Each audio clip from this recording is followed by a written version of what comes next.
పవిత్ర 6వ భాగం. 5వ భాగంలో పవిత్ర ఆదిత్యకు పూజలో సాయం చేయడానికని విజయదశమి రోజు వెళ్తుంది. పవిత్రను చూసిన అతను దేవి సాక్షాత్కరించింది అంటూ కీర్తిని ఎవరామె అంటూ ప్రశ్నిస్తాడు. కీర్తి అతనితో ఆట పట్టిస్తుంది. కథ కొనసాగుతుంది. ఆదిత్య పూజగది నుండి అదే పరుగున పోయిన పవిత్ర జాడ ఎక్కడా కానరాక చివరికి ఆశ్రమానికే నడిచింది కీర్తి. కుటీరం ఖాళీగా ఉంది. ఆశ్రమంలో ఎవరినడిగినా పవిత్ర హవేలీ నుండి తిరిగొచ్చాక చూడలేదన్నారు. ఇంకెక్కడ వెతకాలి? ఆందోళన అణుచుకుని కాసేపు స్థిమితంగా ఆలోచించింది. ముఖం తేటపడింది. 10 నిమిషాల్లో ఆశ్రమం దాటి వాగు దాటి ఫర్లాంగ్ దూరంలో నిర్జన ప్రదేశంలో గుట్టమీద ఉన్న శివశంకరి ఆలయం చేరుకుంది. కీర్తి అంచనా తప్పలేదు. పవిత్ర చెట్టున వెనుదిరిగింది పవిత్ర. మన్నించమన్నట్లుగా చూస్తూ పవిత్ర 2 చేతులను తన చేతిలోకి తీసుకుంది కీర్తి.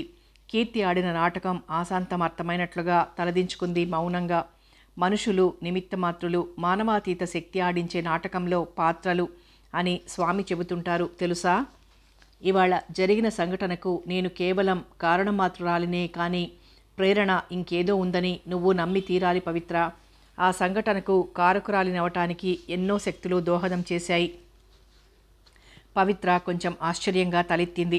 ఆశ్రమవాసులందరినీ కన్నబిడ్డలా చూసుకునే వందనాదేవికి కన్న కొడుకుని గురించిన చింత ఏ దేవుడూ దూరం చెయ్యలేడా అని నా మనసు విలవిలలాడుతున్న వేళ అది. ఆమె తీర్చిదిద్దిన అలంకరణలో పెళ్లి కూతురులా కాదు, సాక్షాత్తు దేవి దిగి వచ్చినట్లు కనిపించావు నా కళ్లకు. వెంటనే ఆదిత్య మనసులో మెదిలాడు. ఆ క్షణంలో నిన్నతనికి చూడాలనిపించింది. ఏ అదృష్టవంతుడో తన పూజ ముగియగానే తనంతట తానే నీకోసం వస్తాడని స్వామి అన్నారన్నమాట అదే సమయంలో గుర్తుకొచ్చింది. ఆ అదృష్టవంతుడు ఆదిత్యే కావాలని నా మనసు ఆశపడింది. కానీ ఎవరినీ కన్నెత్తి చూసే అలవాటు లేని ఆదిత్య నిన్నెలా చూడగలడు? అందుకే నేను త్యాగిని కలవాలన్న సాకుతో నిన్నతని పూజాగదికి పంపాను. నా కోరికకు దైవబలమే తోడై ఉండాలి. నా అంచనా తప్పలేదు. ఆదిత్య నిన్ను కళ్ళారా చూడగలిగాడు. అటుపైన ఏం జరగబోతుందో నాకు తెలియదు. కానీ నీ అనుమతి లేకుండా నిన్ను ఇబ్బందికి గురి చేశానేమో, క్షమించు పవిత్ర. అంత దీనంగా మాట్లాడుతున్న కీర్తిని చూసేసరికి పవిత్ర హృదయం మెత్తగా తడిసి ముద్దయింది. నన్ను శాసించగల అధికారమున్న స్నేహితురాలివి అలా మాట్లాడకు కీర్తి. నీ దగ్గర ఏమీ దాపరికం లేని నాకు నా స్వప్న వృత్తాంతం చెప్పుకోలేకపోయానే అని తప్పు చేసినట్లుగా ఇప్పటికీ బాధపడుతున్నాను. ఒకనాటి నా కళ అంటూ ప్రారంభించింది పవిత్ర. అంతా విన్న కీర్తి ముఖం ఆనందంతో వికసించింది. కానీ నా మనసులో ఏదో బెదురు నన్ను అశాంతికి గురి చేస్తుంది. కళను కేవలం కలగా కాక నిజమనే స్వీకరించింది నా మనసు. అయితే అది ఇన్నాళ్ళు నాలోనే గుప్తంగా ఉండిపోయింది. ఇప్పుడొక విచిత్రమైన మలుపు తిరుగుతుంది. అది నింగినున్న చందమామనందుకునే సువర్ణావకాశమో, మింటికెగసి మంటగలిసే విషాదాంత నాటకానికి ప్రథమాంకమో నాకు తెలియదు. నా మెదడంతా గజిబిజిగా ఉంది. కళ్ల ముందు జరుగుతున్నది కూడా కలేనేమో అన్నంత అయోమయ స్థితిలో ఉన్నాను నేను. బరువుగా పలికింది పవిత్ర కంఠం. ఈ మలుపు సత్ఫలితాన్ని ఇస్తుందన్న నమ్మకం నాకుంది పవిత్ర. నిర్మలమైన హృదయాలతో ఒక మంచి జరగాలని మనం చేస్తున్న ఈ కార్యం, మనం వేస్తున్న ముందడుగుకి తప్పక దైవ సహాయం తోడవుతుందని, అందరికీ మేలే జరుగుతుందని నువ్వు కూడా నమ్ము.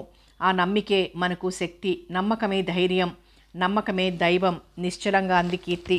తన కళ నిజం కాబోయే రోజు వచ్చి తీరుతుందని కీర్తి అంత నమ్మకంగా చెబుతుంటే పవిత్రలో అంతవరకు ఉన్న సందేహాలు, భయాలు మాయమై ధైర్యాన్ని చేకూర్చి ఆశను పెంచింది. కీర్తి తలుచుకుంటున్న కొద్దీ నాకెంత వింతగా ఉందో తెలుసా? ఎక్కడి నేను, ఎక్కడికొచ్చాను? విధి ఆడుతున్న నాటకం ఎంత గమ్మత్తుగా ఉంది. అప్పుడే ఏమైంది? ఇప్పుడేగా నాటకంలో అసలు తెర లేచింది. మనందరం పాత్రధారులమే. బాగా రక్తి కట్టించాలంటే నీ పాత్ర ఏమిటో నేను ప్రత్యేకించి చెప్పనవసరం లేదుగా. కొంటెగా కన్ను గీటింది పవిత్ర. ముఖం ఎర్రబారింది. ఆడబడుచు అర్ధమొగుడంటారు పవిత్ర. ఆదిత్య నీ మెడలో 3 ముళ్ళు వేశాక సంగతేమిటో చెప్పలేను, కానీ అంతవరకు నా ఆరళ్ళు నువ్వు భరించక తప్పదు అంటూ పవిత్రను దగ్గరగా లాక్కొని ముద్దు పెట్టుకుని చెప్పును వదిలేసి పరుగు తీసింది కీర్తి. సన్నని చిరుగాలిలో కోయిలలు పాటలు అందుకున్నాయి. మధురమైన ఊహల బరువును మోయలేనట్లు మందంగా కదిలింది పవిత్ర. కీర్తి అప్పుడే రోగులందరినీ పరీక్షించి వచ్చి అలసట తీర్చుకునేందుకు కాసేపు కూర్చున్న కీర్తి త్యాగి గొంతులో అదో రకం మత్తు గమనించి బదులు పలక్కుండా ఊరుకుంది. ఏ అమ్మాయి, నిన్నే రెట్టించాడు త్యాగి మరింతగా. ఎర్రగా చూడబోయినా సాధ్యం కాలేదు కీర్తికి.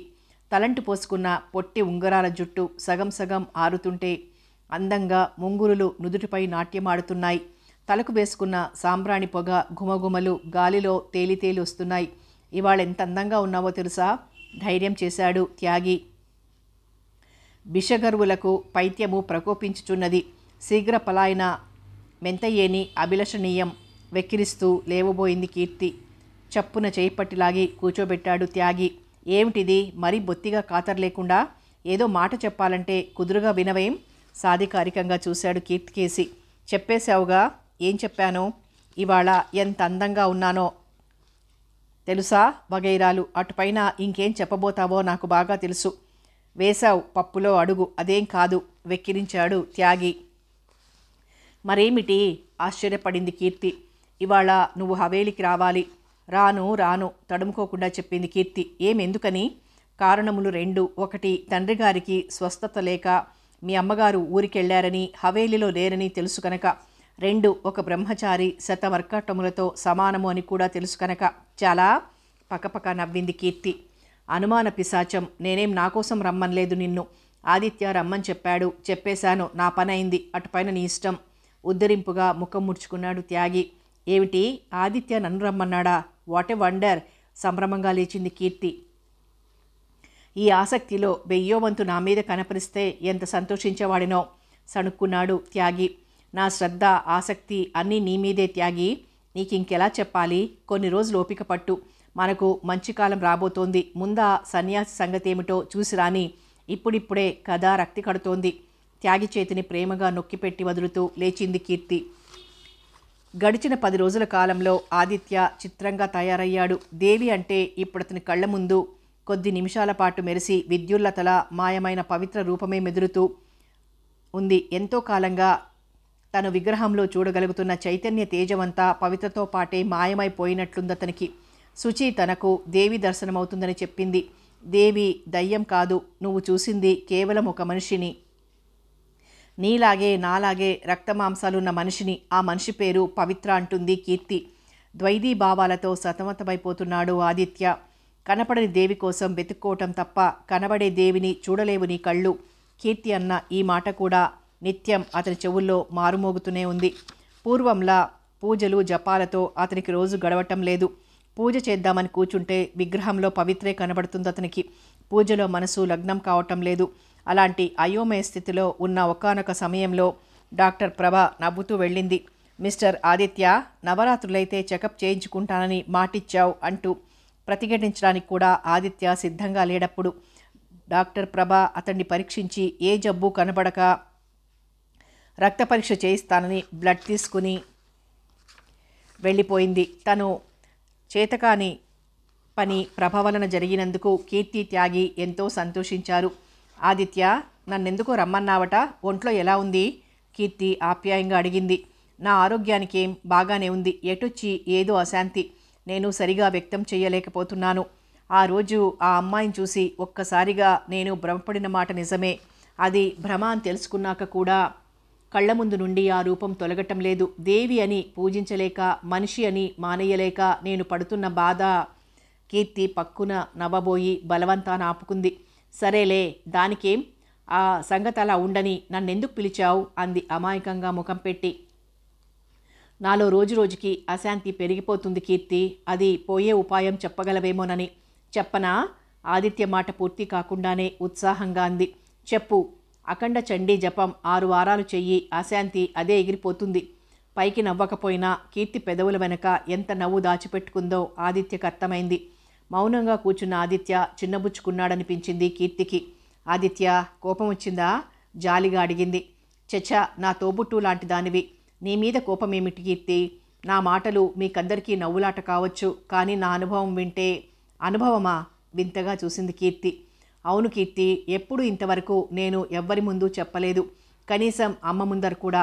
కానీ ఎందుకో ఇవాళ నీతో చెప్పాలనిపిస్తుంది అంటూ శుచి ఉదంతమంతా వినిపించాడు. కీర్తి శ్రద్ధగా వింది. అంతా విన్నావుగా, ఇప్పుడు నీకేమనిపిస్తుంది చెప్పు. అంతా అద్భుతంగా ఉంది ఆదిత్య. నిజంగా నాకేమనిపిస్తుందో చెప్పనా? దేవి నీకు ఏదో ఒక రూపంలో దర్శనమిచ్చి తీరుతుందని ఆమె చెప్పింది.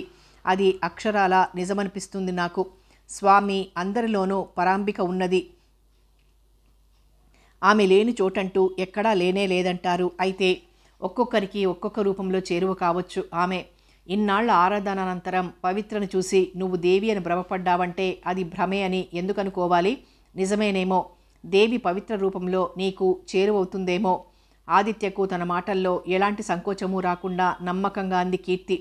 ఏమో, ఆరాధన స్తంభించిపోయి అశాంతి పేరుకుపోతుంటే ఏమనుకోవాలో నాకు తెలియడం లేదు నిస్సహాయంగా అన్నాడు ఆదిత్య. అనుకుందికేముంది ఆదిత్య? ఇన్నాళ్ళు నువ్వు ఆరాధించిన దేవి శిలా విగ్రహం. ఈ దేవి సజీవ దివ్య మంగళ విగ్రహం. ఆకృతిలో ఎప్పుడైతే మార్పు వచ్చిందో ఆరాధన విధానంలో కూడా మార్పు రావాలి కదా. ఏమంటావు? తను చెప్పదలుచుకున్న విషయాన్ని తగు మోతాదులో ఆదిత్య తలకెక్కించడం ప్రారంభించింది కీర్తి. ఇక అశాంతి పోయే మార్గమంటావా? బహు తేలిక. చిటికి వేసి ఇట్టే తేలిపోయినట్టు చెప్పింది కీర్తి. ఏమిటది? నీకు ఎవరైతే దేవిలా కనిపించారో వారిని ప్రసన్నం చేసుకోవడమే. ప్రసన్నమంటే మరేం కాదు. నీ వల్ల తెలుసో తెలియకో చిన్న పొరపాటు జరిగింది కదా. ఏదో కాస్త సహాయం చేయవచ్చిన అమ్మాయిని హడలుగొట్టేసి పాదాల మీద కూడా పడబోయావట కదా. నీ చర్యకి ఆ అమ్మాయి ఎంత బాధపడిందో తెలుసా? ఏదో పొరపాటు జరిగిందని క్షమాపణ చెప్పేశావంటే ఆమెకు ఆ బాధ పోతుంది, నీకు అశాంతి పోతుంది. నా మాట అబద్ధమేమో, అలా చేసి చూడు ఎంతో ఆత్మీయంగా చెప్పింది కీర్తి. ఆదిత్య ఉలకలేదు పలకలేదు. సందిగ్ధంగా ఎటో చూస్తూ ఊరుకున్నాడు. ఏమో అడిగావు, నాకు తోచిందేదో చెప్పాను. అటుపైన నీ ఇష్టం, వస్తా మరి అంటూ హడావిడిగా లేచింది కీర్తి. భలే, రెండవ అంకం మొదలవుతుందనుకుంది తనలో తనే ఉత్సాహంగా. మన పథకం పనిచేసింది. గాలి మన వైపు వీస్తుంది. అప్పటికి మౌనం వహించి ఊరుకున్నా నా మాట బుర్రలో మెదులుతూనే ఉంటుంది ఆదిత్యుల వారికి. ఆదిత్యుల వారు ఆశ్రమానికి వచ్చి తీరుతారు చూడు. పవిత్ర, స్వామి కోసం కాదీసారి, ఈ భామ కోసం అని కీర్తి చెప్పిన దగ్గర నుంచి పవిత్ర ఎంత ప్రయత్నించినా మామూలుగా ఉండలేకపోయింది. అపర ప్రవరాఖ్యుడు గగన కుసుమం అనుకున్న ఆదిత్య తన సమీపానికి వస్తున్నాడంటే ఉబ్బి తబ్బిబ్బవుతుంది. మళ్ళీ సన్నని అనుమానం. క్షమార్పణ కోరడానికి కదా, వస్తే వస్తాడు. అపరాధ సహస్రాణి క్రియంతే ఆర్నిసం మయా దాసో యమితి మాం మత్వా క్షమస్య పరమేశ్వరి అంటూ సాష్టాంగ పడిపోడు కదా కొంపదీసి. ఇన్నాళ్ళు ఆ విగ్రహం ముందు చేసుకునే విన్నపాలు, మంత్రపాఠాలు ఇకపై తనకే వినిపించడం మొదలెట్టాడు కదా. ఈ వనహరిణి పవిత్ర ఒక వాడి చూపు, వేడి స్పర్శ తగిలితే పాత పూజకు మంగళం పాడేసి కొత్త పూజ మొదలెట్టకుండా ఉంటాడా? కీర్తి తనను ఉడికిస్తూ అన్న మాట గుర్తొచ్చింది. పెద్ద యోగినిలా త్యాగిని వేధించుకు తింటుందే కానీ కీర్తిలో ఎంత కొంటెదనముంది. తనలో తనే నవ్వుకుంది. ఒక్కొక్క జాజిమొగ్గ తుంచి సజ్జలో వేశాననుకుని క్రింద పడేస్తూ హఠాత్తుగా వెనుదిరిగిన పవిత్ర లోకం సర్వం మరిచి మంత్రముగ్ధలా చూస్తూ ఉండిపోయింది. ఎదురుగా మరునికి మారుపేరు అన్నట్లున్న ఆదిత్య. పవిత్ర ప్రసన్న వదనంలోని విశాల నేత్రాలను తదేకంగా తన్మయంగా చూస్తూ ఆదిత్య మనసు స్తోత్రం చేయకుండా ఉండలేకపోయింది. జోడించుకోబోతున్న చేతులను కీర్తి హెచ్చరిక గుర్తుకొచ్చి అతి ప్రయత్నం మీద అదుపులో పెట్టుకున్నాడు. పవిత్ర పరిస్థితికి ఏమీ తక్కువలో లేదు. అలనాడు కఠోర తపస్సు చేసి పరమశివుని సముఖానికి రప్పించుకున్న గిరిరాజు తనయే అయింది.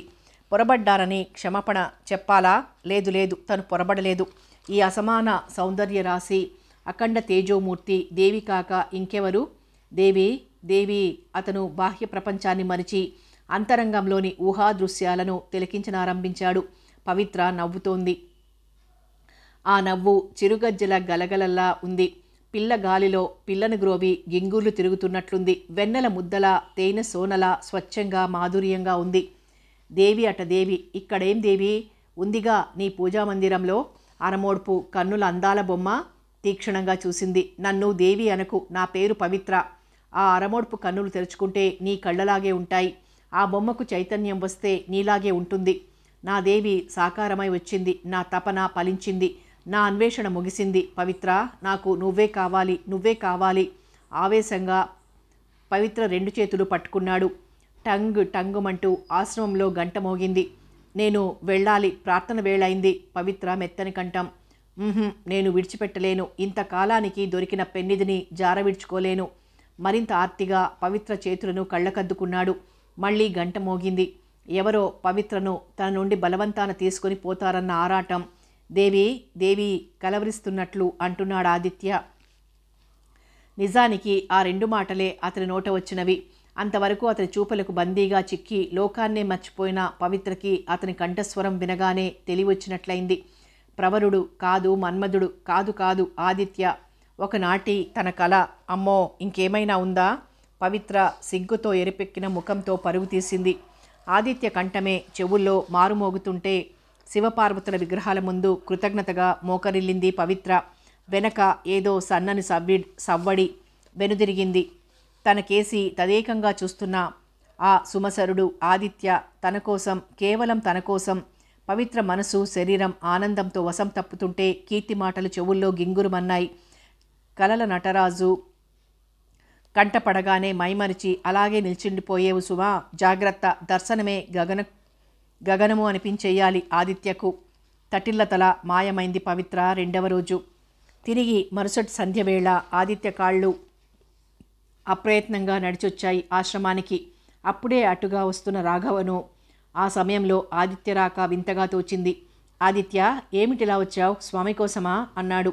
ఆదిత్య కంగారుగా తల అడ్డుగా నిలువుగా ఊపాడు. స్వామి శ్రీశైలం వెళ్ళారు. అక్కడి నుండి ఇంకా ఎటెటో వెళ్తానన్నారు. నీకు తెలియదా? తెలుసు తెలుసు. ఊరికే ఇలా దేవి దర్శనం చేసుకుని వెళ్దామని తడబడుతూ అన్నాడు ఆదిత్య. ఓ, నేను అక్కడికే వెళ్తున్నాను, రా ఇద్దరం కలిసి వెళ్దాం అంటూ రాఘవ ఆదిత్యను తోడు తీసుకొని పోయాడు దేవి పీఠం దగ్గరికి. దేనికి నిర్లిప్తంగా ఓ నమస్కారం చేసి ఎక్కడా పవిత్ర జాడ కానరాక అదోలా చూస్తూ తిరిగిపోయాడు ఆదిత్య. ఆ రోజు పవిత్రను చూస్తే కానీ వెళ్ళరాదన్న నిశ్చయంతో వచ్చాడు ఆదిత్య. నలుమూలలా ఆమె కోసం గాలిస్తున్నాయి అతని కళ్ళు. సంజె చీకటి పడుతోంది. ఎవరు ఆదిత్య, ఇక్కడేం చేస్తున్నావు? ఏదో పని మీద హడావిడిగా వెళ్తున్నట్లు నటిస్తూ కాసేపు ఆగి ఏమీ ఎరగనట్లు అడిగింది కీర్తి. అదే కీర్తి, ఆ అమ్మాయి అంటూ తడబడ్డాడు. ఆదిత్య తడబాటుకు ఉబికి వస్తున్న నవ్వాపుకొని భయంగా చూసింది కీర్తి. ఎవరు? పవిత్ర. అయ్యయ్యో, కొంప ముంచాలే ఉన్నావు. ఏదో అశాంతి తగ్గే ఉపాయం చెప్పమంటే చెప్పానే కానీ ఆ అమ్మాయి కోసం నువ్వు రోజు ఇలా వస్తున్నావని కనిపెట్టి ఎవరైనా స్వామి చెవిన వేశారంటే ఇంకేమన్నా ఉందా? ఈ ఆశ్రమంలో కొన్ని నిబంధనలున్నాయని అవి పాటించాలని నువ్వు మర్చిపోయినట్టున్నావు. నీ కళ్ళ కంటే పవిత్ర దేవిలా కనిపిస్తుంది కానీ అందరికీ కాదు కదా. ఒక ఆడపిల్ల కోసం నువ్వు ఇలా వచ్చావంటే అందరూ నవ్విపోగలరు. వెళ్ళు, ఇదిగో ప్రార్థన వేళవుతుంది, వస్తా మరి. వచ్చినంత హడావిడిగా పరిగెత్తింది కీర్తి. దిగులుగా కదిలాడు ఆదిత్య. ఎలా ఉంది మన నాటకం? రాత్రి భోజనాల వేళ మోచేత్తో పొడుస్తూ గుసగుసగా పవిత్రను అడిగింది కీర్తి. పాపం, అతను అమాయకుడు. అన్నం కెలుకుతూ విని వినిపించినట్లు అంది పవిత్ర. అబ్బో, అప్పుడే ఆదిత్యను వెనకేసుకొస్తున్నావన్నమాట. ఎడం చేత్తో పవిత్ర బుగ్గ పట్టి సాగదీసింది కీర్తి నవ్వుతూ. అమాయకత్వం కాదు పవిత్ర. స్వచ్ఛమైన తియ్యని నీటితో నిండిన కాసారాన్ని పక్కనే పెట్టుకొని మరీచికల వెంట పరిగెత్తేవాడు అజ్ఞాని అని నా ఉద్దేశం. అతన్ని ఆ మత్తు నుండి ఈ బాహ్య ప్రపంచానికి పూర్తిగా తరలించుకుని రావటమే నా ధ్యేయం. అయినా బొత్తిగా ఆటలు పట్టించడం కాదు పవిత్ర. ప్రదక్షిణలు చేయిస్తున్నాను. అర్చన పూర్తయ్యాక యాని కానించ పాపాని జన్మాంతర కృతానిచ అంటూ ప్రదక్షిణ చేస్తారు చూడు, అలాగా చెయ్యని అలా అలవటించిపోతే కానీ అసలు దేవి వశం కాకూడదు. ఆ దేవి మత్తు పూర్తిగా వదిలే వరకు ఇదిలాగే సాగని. అప్పుడే ఏమైంది? మరో చిన్న తమాషా చేస్తాను చూడివాళ. నిద్రాహారాలు మాని నీకోసం పరిగెత్తుకొస్తాడు. నాకు దేవి వద్దు, నువ్వే కావాలంటూ చిలిపిదనం చిందురేసింది కీర్తిలో. ఏం చేస్తావేమిటి? భయంగా అడిగింది పవిత్ర.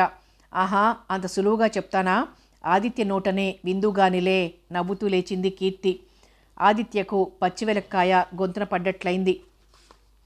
ఒక ఆడపిల్ల కోసం నువ్విలా వస్తున్నావంటే అందరూ నవ్విపోగలరు అన్న కీర్తి మాట జ్ఞాపకం వస్తుంటే పవిత్ర కోసం ఆశ్రమానికి వెళ్ళలేకపోతున్నాడు. హవేలీలో హాయిగా తిని తిరగనూ లేకపోతున్నాడు.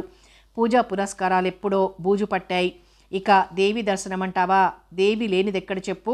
స్వామి అన్నమాట గుర్తుకొస్తోంది. ఎక్కడుందో మానిందో నాకు తెలియదు. నేను చూడగలిగింది ఆమెలోనే. అందరూ ఎందుకు నవ్విపోతారు? చిరాగ్గా చేతులు నులుముకుంటాడు. నీకు దేవి కానీ అందరికీ కాదు కదా. ఆకృతి మారినప్పుడు ఆరాధనా విధానం మారాలి కదా. కీర్తి హెచ్చరికలు గుర్తొస్తాయి. మార్చుకుంటాను. ఎలాగైనా ఆమెను చూడాలి. చాలాసేపు అంతర్యుద్ధం జరిగాక దృఢంగా ఒక నిర్ణయానికొచ్చి హవేలీ మెట్లు దిగనారంభించాడు ఆదిత్య. ఎటో బయలుదేరుతున్నట్టున్నావు. త్యాగి ఎదురొచ్చాడు. త్యాగిని చూడగానే ఆదిత్య చెప్పబడిపోయాడు. అబ్బే ఎటూ లేదు. కొంచెం తడబడ్డాడు. ఈ మధ్య నీ పూజాధికాలేమీ సవ్యంగా జరుగుతున్నట్టు లేదు కదూ ఆదిత్య. కుశల ప్రశ్నలు అడుగుతున్నట్లుగా సమీపించాడు త్యాగి. ఆదిత్య ఏమీ అనలేదు. అతని ముఖం చిన్నబోయింది. నాకు తెలుసు ఆదిత్య, నువ్వు దేవి దర్శనం కోసం తహతహలాడుతున్నావు అంతేనా? కీర్తి తను కలిసి వేసుకున్న పథకం ప్రకారం ఆదిత్యను ఊపడం మొదలెట్టాడు త్యాగి. త్యాగి అమాంతం చొరవ తీసుకునేసరికి ఆదిత్యకు కాస్త జంకు తగ్గనారంభించింది. అనుభవజ్ఞులని అడిగి చూడమన్నారు. ఆ బాధలే ఉంటుందో నన్నడుగు, చెప్తాను. నా దేవి కోసం నేను ఇలాగే పడరాని పాటలు పడుతున్నాను కదా. నీ దేవా? ఆదిత్యని వింతగా అడిగాడు. అవును. ఎందుకంత ఆశ్చర్యం? పూజా పునస్కారాలు ఎరగని వాడికి దేవి ఏమిటనా? ఆదిత్య, దేవి సర్వాంతర్యామిని అని స్వామి చెబుతుంటారు తెలుసా? ఆ దేవి నీకు పవిత్రలో కనిపిస్తే నాకు కీర్తిలో కనిపించింది. ఆమె కోసం పడుతున్న తిప్పలు త్యాగి వారిస్తున్నట్లుగా అన్నాడు ఆదిత్య. కీర్తిని నువ్వు పెళ్లి చేసుకోబోతున్నావు. అయితే దేవి అంటావేమిటి? ఎందుకనకూడదు? తల్లిలో తల్లిగా, ప్రేయసిలో ప్రేయసిగా, సోదరిగా, బిడ్డగా అంతటా నిండి ఉన్నదామే. అంటుండే కీర్తిలో ఉండకేమవుతుంది? ఆదిత్య ఆలోచనలో పడ్డాడు. త్యాగి మరికాస్త పుంజుకున్నాడు. మర్మం మెరిగే వరకు కర్మ చెయ్యాలంటారు స్వామి. నువ్వు కర్మకాండలో మునిగి తేలావే కానీ మర్మం తెలుసుకోలేదనిపిస్తుంది. ఒక్క మాట చెప్పనా? పవిత్ర దర్శనం కోసం నువ్వింత తహతహలాడుతున్నావంటే దాని అర్థమేమిటో తెలుసా? కుతూహలంగా చూశాడు ఆదిత్య. నీ దేవభాష నాకు రాదు, కానీ సరియైన మానవ భాషలో చెబుతాను విను. నువ్వు ఆమెను మనసారా ప్రేమిస్తున్నావన్నమాట. కంగు తిన్నట్టు చూశాడు ఆదిత్య. తప్పేముందందులో? మనిషిని ప్రేమించకపోతే రాళ్లని చెట్లని ప్రేమిస్తారా? అయితే దండ కమండలాలు మినహా సన్యాసి తత్వానికి అలవాటు పడిపోయిన నీకు ఒక్కసారి అలా అనుకునేందుకు కష్టంగానే ఉండొచ్చు. కానీ స్థిమితంగా ఆలోచించి చూడు, నీకే బోధపడుతుంది.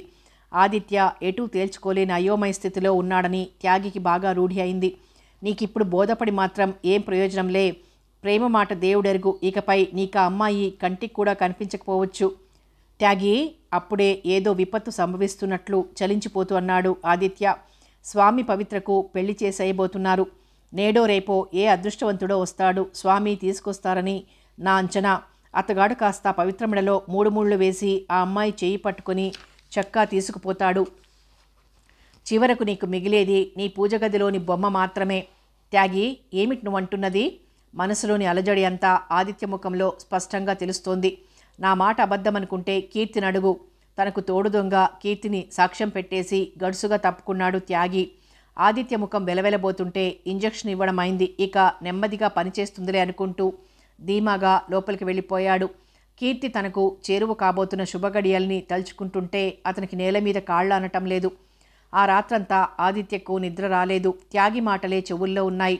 పవిత్ర రూపమే కళ్ల ముందుంది. దేవి విగ్రహం ఎప్పుడూ లేనంత కాంతివిహీనంగా కనిపిస్తుందని అతనికి చికాగ్గా దొర్లాడు పడక మీద. పూర్తి తెలివి కాని నిద్ర కాని స్థితిలో అతని మనసులో శుచి మెదిలింది. ఆదిత్య, ఏమిటింత పిచ్చివాడివి? దేవి నీకు సాక్షాత్కరిస్తుందంటే పురాణ వర్ణనలతో నీ ముందు నిలుస్తుందనా? దేవి అనుగ్రహం కలిగింది, అందుకే నీకు పవిత్ర లభించింది. నీ హృదయంలో తిష్ట వేసుకున్న ఆమెను కాదని ఇంకే దేవిని స్మరించగలవు? ఇప్పటికైనా తెలివి తెచ్చుకొని నీ జీవితం ఆనందమయం చేసుకుని నీ వాళ్ళని సంతోషపెట్టు అంటున్నట్లు తోచింది. ఆదిత్య లేచి కూర్చున్నాడు. అదే అతను కల అనుకోలేకపోయాడు. శుచి నిజంగానే కనిపించి చెప్పినంత సంతృప్తిగా ఉందతనికి. తల్లి ఇంట్లో ఉంటే ఎంత బాగుండును ఈ సమయంలో అనిపించింది. త్యాగి చెప్పినట్లుగా పవిత్ర ఎడల తనకు కలది ప్రేమభావనే అన్న సంగతి అతని మనసులో క్షణక్షణానికి దృఢపడింది. ఆమె తన సొంతం కావాలని బలమైన కోరిక కలిగింది. తెల్లవారుతూనే కీర్తిని త్యాగిని కలిసి తన నిర్ణయం వినిపించాలని ఆదరాబాద్రాగా పరిగెత్తాడు. తెల్లవారుజాము లేచి పొరుగురు కేసులు చూడ్డానికి వెళ్ళిపోయారని రాఘవ చెప్పాడు. సాయంకాలం వరకు ముళ్ల మీదే ఉన్నట్లుందతనికి హవేలీలో. పూల తోటలోని సువాసనలు చతుర్దశి వెన్నెల ఒక ప్రత్యేక వాతావరణాన్ని కల్పిస్తుంటే పవిత్ర కంఠం నుండి కమ్మని రాగం చిందులేయసాగింది. లోకం ఎంత బాగుంది. కడవదించి వాగు ఒడ్డునే కూర్చొని తదేకంగా నీటిలోకి చూసింది. ఆదిత్య ప్రతిబింబం. ఆదిత్య. అబ్బో, బదులు పలకటం ఎప్పుడొచ్చిందట? దర్శనం కోసమే తహతహలాడిపోతున్న వాడికి పిలుపు పన్నీటి చిలకరింపు కాదా? అమ్మో, కవిత్వం కూడా వస్తోందే. ఇంతకీ తమ పూజాది నిత్యకర్మలు ఎలా జరుగుతున్నాయో మరి. కిలకిలా నవ్వింది. మర్మం మెరిగే వరకే కర్మ చేయమని స్వామి ఉపదేశం. మర్మం తెలుసుకున్నాను. కర్మలు ఆగిపోయాయి అంటే తమరికి దేవీ దర్శనం కటాక్షం సిద్ధించాయన్నమాట. కటాక్షించే నిశ్చయంతోనే దర్శనమిచ్చిందనుకుంటున్నాను. అబ్బో, ఈరోజు మాటలు చాలానే వచ్చాయే. ఈ రోజు కోసం నేను తప్పించిపోతున్నానంటే నమ్ముతావా పవిత్ర? పవిత్ర పవిత్ర. ఆదిత్య. ఏది మరొక్కమారు అలా పిలు. దేవిని వదిలి ఎన్నడూ నీ నోరారా పవిత్ర అనే పిలుపు వింటానని ఎంతగా ఎదురుచూస్తున్నానో తెలుసా? నిజంగా నా పవిత్ర, దేవినని భ్రమపడి కాళ్ల మీద పడబోయినందుకు కోపం తెచ్చుకున్నావని విన్నాను. నన్ను నిజంగా క్షమించావా? నువ్వే నన్ను క్షమించాలి ఆదిత్య. నువ్వు భక్తిమత్తు నుండి పూర్తిగా బయటపడే వరకు లొంగవద్దన్న కీర్తి మాటకు ఎదురాడలేక నటిస్తున్నానే తప్ప నా సర్వ మనఃప్రాణాలు నీ కోసం పరితపించటం లేదా? నిజంగానా? దేవుడు తోడు. అంటే నన్ను నిజంగా మనసారా ప్రేమిస్తున్నావా పవిత్ర? నువ్వు అనుక్షణం దేవి నామజపం చేస్తుంటే నా అణువణువు నీ స్మరణే చేస్తుంది ఆదిత్య. ఇది వట్టి ప్రేమ కాదు, ఏదో అతీత శక్తి నన్నొక మారు మూల నుండి తెచ్చి నీ సన్నిధిలో పడేసింది. నిన్ను చూసిన మరుక్షణం నుండి నా జీవన సౌభాగ్యం నువ్వేనని కృతనిశ్చయంతో నీ రాక కోసం, నీ పిలుపు కోసం అహోరాత్రాలు కలవరించిపోతున్నాను. మరి స్వామి నీకు పెళ్లి సంబంధాలు చూస్తున్నారట? ఓహ్, కీర్తి చెప్పిందా? త్యాగి చెప్పాడా? పవిత్ర పక్కున నవ్వింది. ఎవరు చెబితేనేం? ఆ మాట విన్న దగ్గర నుంచి నే పడుతున్న నరకయాతన ఎలాంటిదో తెలుసా? అయ్యయ్యో, నువ్వింత బాధపడతావని వాళ్ళు ఊహించి ఉండరాదిత్య. కొంటెతనానికి అనుంటారు. ఆ మాట నిజమేనా? ముమ్మాటికి. ఇంతకీ ఏనాడో మానసికంగా నీ దానినైనా నేను మరొకరిని పెళ్లాడగలనా? నా బొందిలో ప్రాణముండగా స్వామి కాదు, దేవుడు కూడా నన్ను నీ నుండి దూరం చేయలేడు. పవిత్ర, నేనెంత అదృష్టవంతుడిని. ఇంత అందాల రాసి సుగుణాల గనిని చెంతనుంచుకుని పిచ్చివాడిలా ఇంతకాలం దేవీ దేవీ అని కళ్ళు మూసుకుని మసలాను. ఇప్పటికైనా నా కళ్ళు తెరుచుకున్నాయి. లేకుంటే నా వివేకానికి జీవితమంతా బాధపడేవాడిని. పవిత్ర, ఇటు చూడు. నా కళ్ళలోకి చూస్తూ నేను నీ దానినేనని మరొక్కమారు చెప్పు. పవిత్ర తన్మయంగా కళ్ళు మూసుకుని పచ్చిక మీద వాలింది. చూడను. తీక్షణంగా చూస్తే నీ బొమ్మ మాయమైపోతుంది. ఇప్పటికిది ఎన్నోసారో ఇది నా భ్రమ అని తెలుసు. కానీ ఆ భ్రమనైనా నిన్ను చూడగలగటం కావాలి నాకు. నీ రూపాన్ని గుండెల్లోనే పదిలపరుచుకొని తరచి చూసి నిరాశ చెందనివ్వకు పవిత్ర. నా ఊహల నుండి, భ్రమల నుండి బయటపడి నీ చెంతకొచ్చిన నన్ను ఇంకా ఆటలు పట్టిస్తున్నావా? లేదాదిత్య, ఇది కళ నిజమా అనే సంఘర్షణలో పడితే ఈ స్వర్గానికి దూరమైపోతానేమోనని భయం కళ్ళు తెరవకుండానే అంది పవిత్ర. ఈ మాట వింటూనే మటుమాయం కావటం ఇదివరకు ఎన్నిసార్లు జరగలేదు. పవిత్ర పెద్దగా కేకతో పాటే బలంగా పట్టుకుని లాగినట్లయి కలవరపాటుతో చూసింది పవిత్ర. పాము రెప్పపాటులో వెన్నెల వెలుగులు నిగినగిలాడుతూ తన పక్క నుండే సాగి మెరుపులా మాయమైంది పాము. తన మెడపై వెచ్చని ఊపిరి, తన చుట్టూ 2 బలమైన చేతులు, మెత్తగా చెంపలు నొరుసుకుంటున్న సిల్కు చొక్కా. ఏదో తానింతకు ముందెన్నడూ ఎరగని కొత్త పరిమళం, ఎన్నడూ లేని కొత్త అనుభవం. శరీరమంతా వింత పులకింత. కల నిజమైతే ఇంత భరించలేనంత ఆనందంగా ఉంటుందన్నమాట. రోజు పగటి కలలలో ఆదిత్యను చూసి బిడియపడే తనేనా ఈరోజు ఆదిత్యతో ఇన్ని మాటలాడింది? బొత్తిగా దాపరికం లేకుండా తన మనసునంతా విప్పి చెప్పేసింది. ఎంత సిగ్గుమాలింది అనుకుంటే. పాము చెడ్డదంటారు, కానీ చూశావా మనల్ని ఎంత దగ్గరకు చేర్చిందో? సుతారంగా చేతులపై తన పెదవులతో స్పృశిస్తూ గుసగుసగా అంటున్నాడు ఆదిత్య. అంతవరకు తన చేతులు అతని మెడ చుట్టూ పెనవేశానన్న స్పృహ కూడా లేదు పవిత్రకు. సిగ్గుతో ఆమె ముఖం జేవురించింది. చేతుల పట్టు సడలింది. కానీ ఆదిత్య కౌగిలి మరింతగా బిగించి వేయటంతో ఏమీ చేయలేక నిస్సహాయంగా తలవాల్చింది. పవిత్ర, ఈరోజు నాకెంత సంతోషంగా ఉందో తెలుసా? సృష్టిలోని సౌందర్యమంతా నా కౌగిలిలో ఇమిడిపోయినంత తీయగా, సుమధుర పరిమళాలలో ఎటో తేలిపోతున్నట్లు మత్తుగా, వీణుల విందైన సంగీత సాగరంపై ఊయలలూగుతున్నట్లుగా, తరగని సంపదకు చక్రవర్తినైనంత సంభ్రమంగా ఇంకా ఇంకా ఏమని చెప్పాలో తెలియకుండా ఉంది. నువ్వు ఏమైనా మాట్లాడు పవిత్ర. ఏం మాట్లాడను? దేవి భక్తుడు స్తోత్ర పాఠాలు మాని ప్రణయ కవిత్వం చెబుతుంటే ఆశ్చర్యపోవడం తప్ప. ఆ దేవి దయ వల్లనే ఈ దేవేరి లభించింది. ఇక విడిచిపెట్టరాదా? సున్నితంగా ఆదిత్య పట్టు నుండి విడిపడుతూ అంది పవిత్ర సిగ్గుల పెళ్లి కూతురవుతూ. విడిచిపెట్టాలని లేదు. చిక్కిన పెన్నిది చేజారిపోతుందేమో నన్నంత భయం. కానీ ఇది ఆశ్రమం అయితే ఆశ్రమ నియమావళిని అతిక్రమిస్తే ఆశ్రమం నుండి బహిష్కరిస్తారని భయం. గృహస్థాశ్రమాన్ని స్వీకరించేటప్పుడు ఎటు ఈ ఆశ్రమం విడవలసిందే కదా. ఎందుకంత భయం పవిత్ర? అమ్మ రాగానే ఈ కమ్మని కబురు ఆమె చెవిన వేసి స్వామితో చెప్పి ముహూర్తాలు పెట్టించమంటాను, సరేనా? అంతవరకు మరి నేను ఆశ్రమవాసనేగా. కొంటెగా నవ్వుతూ చాకచక్యంగా తప్పించుకొని కడవనందుకుంది పవిత్ర. మళ్ళీ రేపు ఇదే వేళకు రావాలి సుమా. రాకపోతే చిలిపిగా అంది పవిత్ర. నేనే సరాసరి నీ కుటీరానికి వచ్చేస్తాను. అయ్యయ్యో, అంత పని చెయ్యొద్దు. అందరూ ఏమనుకుంటారు? భక్తుడిని నానా పాటలు పెడుతుంది దేవి అనుకుంటారు. పవిత్ర సూటిగా అతని కళ్ళల్లోకి చూసి తలదించుకుంది. ఏమిటలా చూస్తున్నావు? అమ్మ వచ్చినప్పుడు ఇప్పుడు చూస్తే ఏమనుకుంటారా అని. ఏమంటుంది? మా గొప్ప దొంగ సన్యాసివని కిలకిలా నవ్వింది పవిత్ర. మరి నిన్నేమంటుందో తెలుసా? ఏమని? మా ఇలవేల్పువని. ఆదిత్య ప్రేమావేశంతో పవిత్ర భుజం చుట్టూ చేయి వేసి దగ్గరకు లాక్కున్నాడు. తన్మయంగా పవిత్ర కళ్ళు మూతలు పడ్డాయి. కరుణ వచ్చిందన్న వార్తతో ఆశ్రమంలో సందడి మొదలైంది. చుట్టూ రకరకాల మాటలు హడావిడితో పవిత్రకు మెలక వచ్చింది. కళ్ళు తెరిచేసరికి ఎదురుగా కీర్తి కనిపించింది. కొంటెగా నవ్వుతూ తననే గమనిస్తోంది. అరే ఏమిటింత మొద్దు నిద్రపోతున్నాను? ఎప్పుడొచ్చావు కీర్తి? అంటూ దిగ్గున లేచి సర్దుకొని కూర్చుంది పవిత్ర. సుప్రభాతానికి హాజరై వచ్చి మళ్ళీ పడుకుంటే ఒకంతటా తెలివి రాలేదు. అబ్బే ఏది, ఇప్పుడే మైమర్చి కలలు కంటున్న వాళ్ళని లేపితే మహాపాపం అంటాడులే త్యాగి. అందుకని చాలే, ఎప్పుడు వేళాకోళమే. చెంపల్లో ఎరుపుని దాచుకోవాలని ప్రయత్నించి విఫలురాలైంది పవిత్ర. అసలు సంగతి చెప్తే ఇంకేమంటాడో కానీ నేనొచ్చింది నిన్న రాత్రే తెలుసా? రాత్రా? మరి కలవలేదేం? కలుద్దామని అనుకున్నాను. నీకోసం వెతకని చోటు లేదు. చివరికి త్యాగిని సాయం తీసుకుని శివశంకరి ఆలయం వైపు నడిచాను. కానీ వాగు దగ్గరే శివపార్వతులు దర్శనమివ్వటంతో వారి ఏకాంతానికి భంగం కలిగించి పాపం మూట కట్టుకోలేక చిలిపిగా నవ్వేసింది కీర్తి.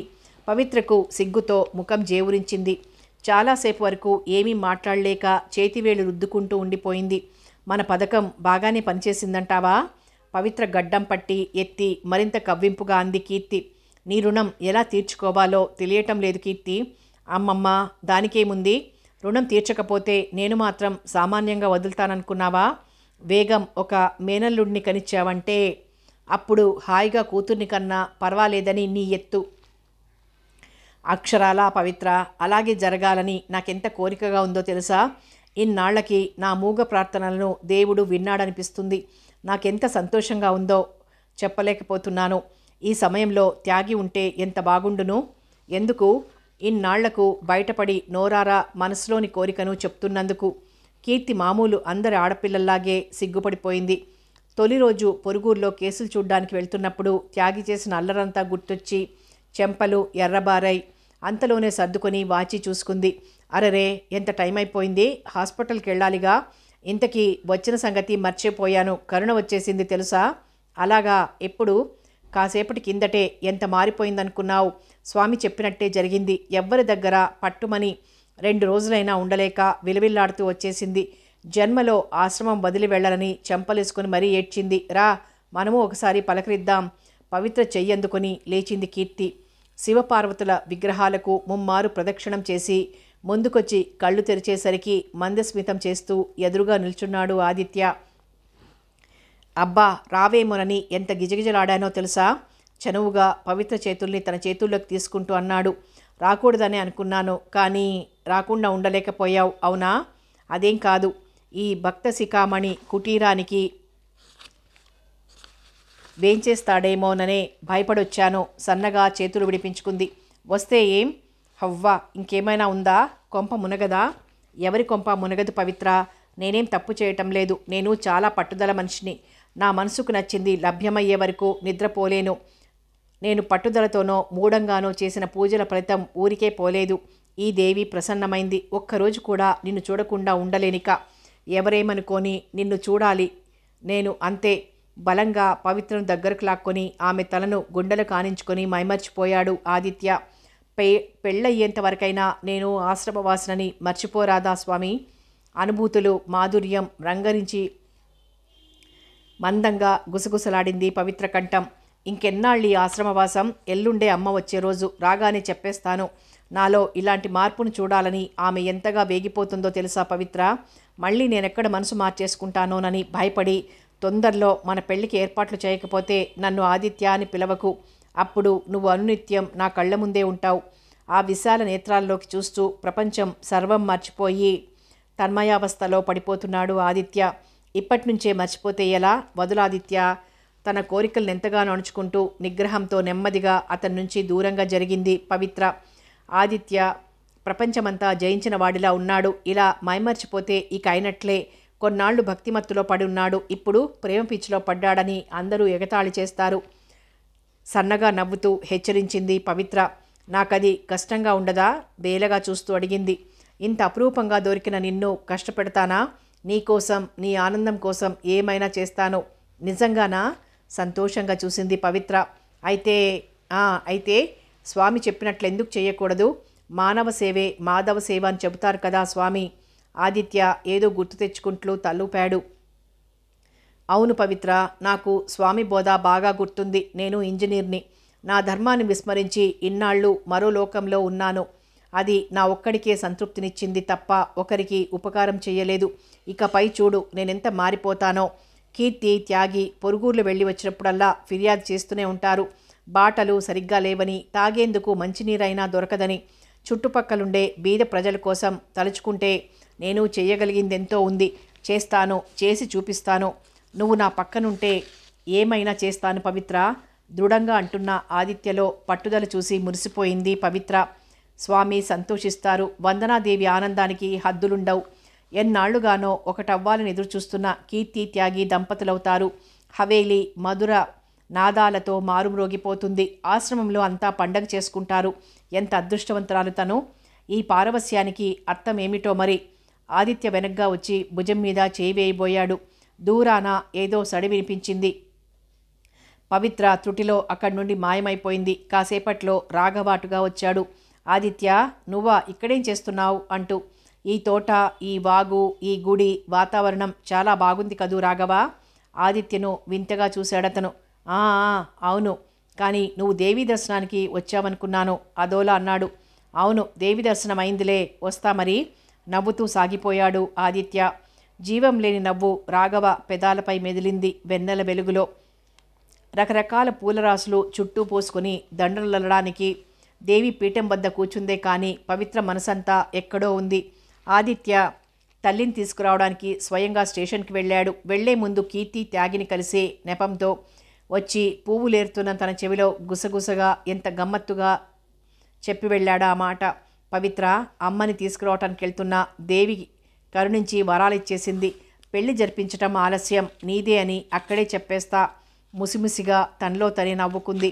ఆదిత్యలో ఎంత మార్పు! నిజంగా తనెంత అదృష్టవంతురాలు! పవిత్ర మనోనేత్రం ముందు ఎన్నో సుందర దృశ్యాలు కదలాడుతున్నాయి. యాంత్రికంగా చెయ్యి తన పని చేసుకుపోతోంది. సిగ్గుతో తల వంచుకొని పీటల మీద ఆదిత్య పక్కన తను అపురూపమైన తమ కలయిక.